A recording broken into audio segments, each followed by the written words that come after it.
Music Theory, a complete course from grades 1 to 5.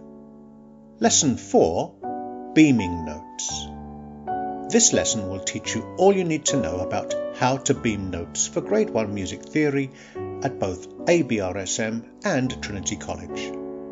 When quavers and semiquavers are written on their own, they have a small curly tail, or 2 for semiquavers, to the right of the note stem.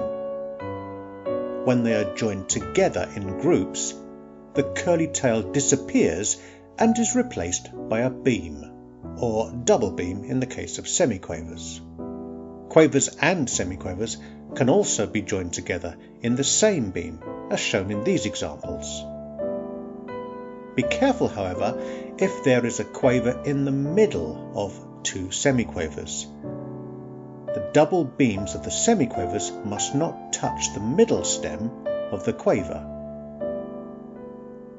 Notice also the direction of the stems. The rules for this have been discussed in an earlier lesson, but when there is more than one note joined together in a beam, some compromise needs to be found.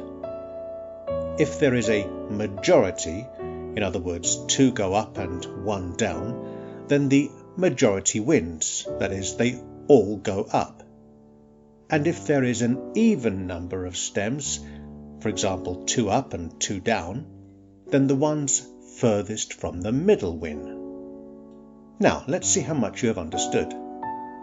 In these 2 examples, how would you beam together each group of quavers and or semiquavers?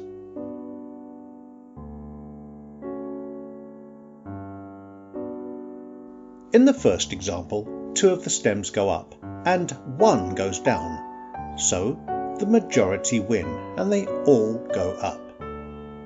Also be careful that the double beam of the outside semiquavers does not touch the middle stem of the quaver.